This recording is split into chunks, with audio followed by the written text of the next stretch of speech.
Hey YouTube, Bud from the Old World Pipe Gallery here. It's been a little while since I've done a video. Been busy refurbishing pipes as usual, and I've taken some time to start doing some work in my blacksmith shop again. Got a few ideas rolling around in my head for some new pipe racks I'm trying to make myself, and I'll do a video on them when I get them finished. Now, before I get started, I just wanted to give a shout out to Pipescratch and a gentleman by the name of Smokeoffering, formerly known as MrJDavis582, and I hope that new channel is working out well for you.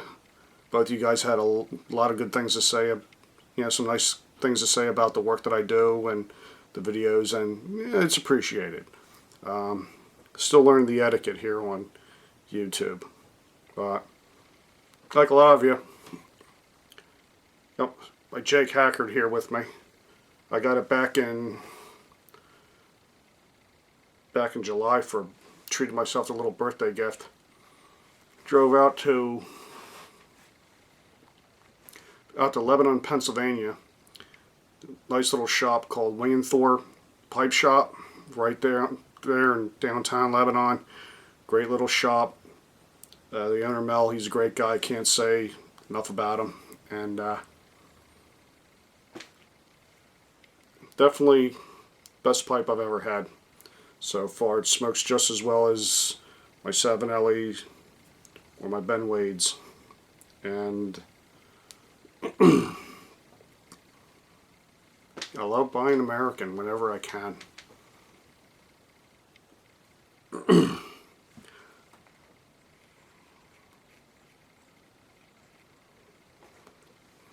Well, the video today, I want to take some time and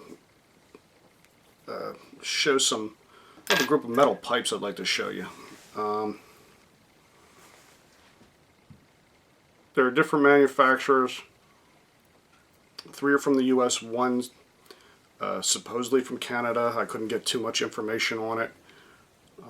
Well, I'll just show you, instead of having to look at my ugly mug.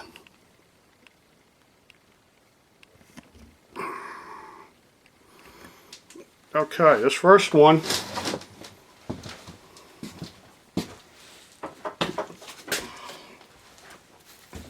is a Kaywoodie Filter Pipe. It's barely been used. These were produced between 1961 and 1968. There's a bit more mechanics to this than most of the other metal pipes that I've come across so far. The bowl does not screw in. It has this neat mechanical spring-loaded system where you pull and twist the stem as such, and the bowl lifts out of the cradle. This is how it is held in place by that simple pin, and the pin doubles as your air chamber. Completely separate unit, just like most of your metal smoking pipes. The bowls are interchangeable within the same model, and then this is the filter. Nice little ceramic piece, has the trademark Kaywoodie shamrock on there, 3-leaf clover. And I'll tell you, from being produced as late as 1968, I was surprised that it's barely been used. I can't say it's brand new, but it looks like it's barely been used at all.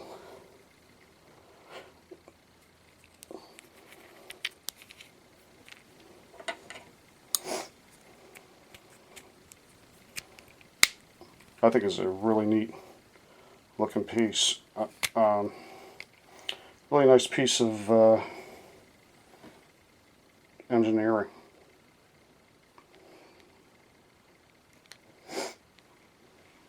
This next one is a Kirstan.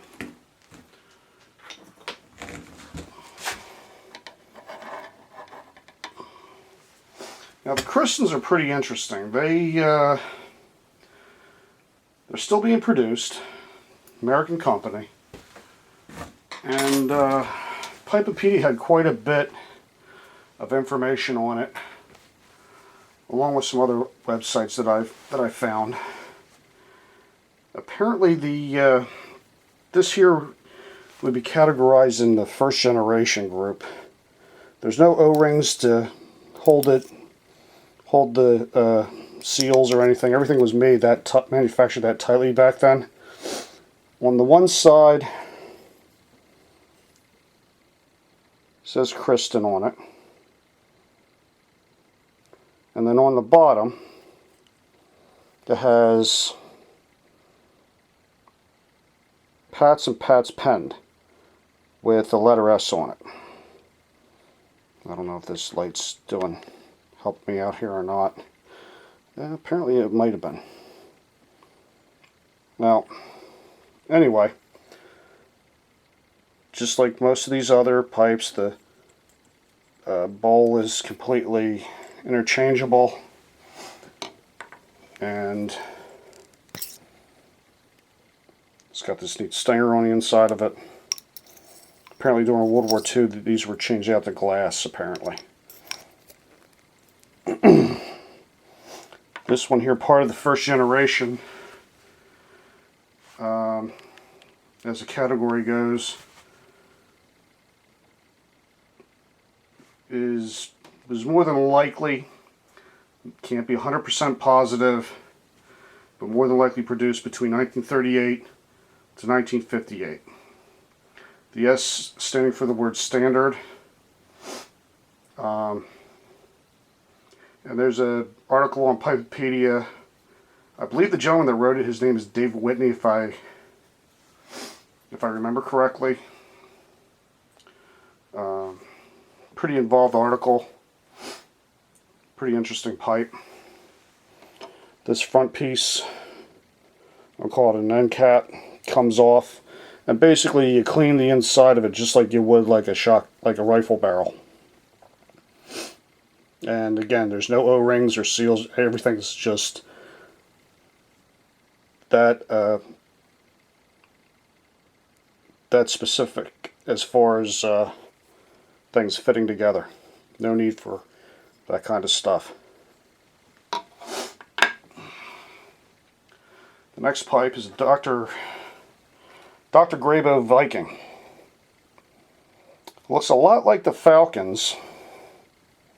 In fact, years ago there was a lawsuit between Falcon and Dr. Grabow over the Viking here. And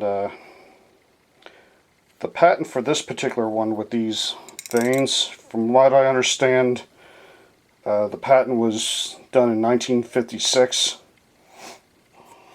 and these are no longer produced. And with these, you have a large variety of different bowls that can be screwed off. Different colors, some are painted. Rustication, smooth ones like this. And the theory is that your moisture goes into this pan here. It's collected in the pan, and the smoke is cooled. I have a Viking, and it really does do a pretty good job. Obviously not 100% of the moisture gets collected in there, but a good amount of it does.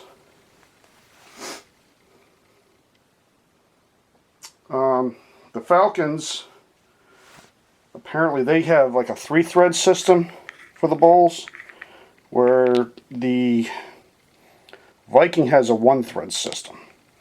So don't try to force the bowls. They look alike, but they're not. Do not try to force the bowls from one to the other.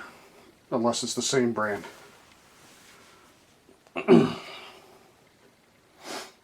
And this last one, I had a hard time finding any information about this one here. Pretty futuristic looking thing. I'm going to date this at 1951, and the only reason that I'm doing that is because when I started to refurbish it, there was a piece of newspaper that was rolled up inside of it that had a partial date of 1951 on it. And my guess is that it was being used as some kind of like a moisture filter. Because even though there's a stinger, that's it. That's the stinger right there. Now, just with like a lot of these, the bowls are interchangeable. And this one here was really confusing because there's no markings on it.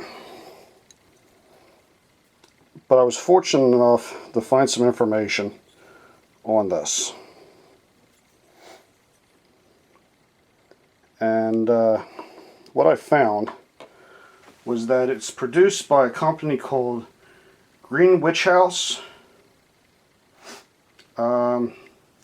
The series that this comes from is known as Nolus Airlight. And they come in a wide variety. Some of them have all briar bowls on them. Some of them are the metal outer with the inner briar bowl liner inside. And apparently the Comets, which I believe this one is, were the ones that did not have any markings on them whatsoever, which this does not. And some are 8-sided, some are 4-sided. I believe it was 8-sided. And yeah, like I said, I'm comfortable dating this at 1951 because of the newspaper clipping that I found inside of it. And again, this front end cap comes off and you clean it just like a shotgun or a rifle barrel. Well, that's pretty much it for today. Hope everyone weathered well through the snowstorms that came through and everyone's safe. And with that said, keep your matches dry and your lighters full.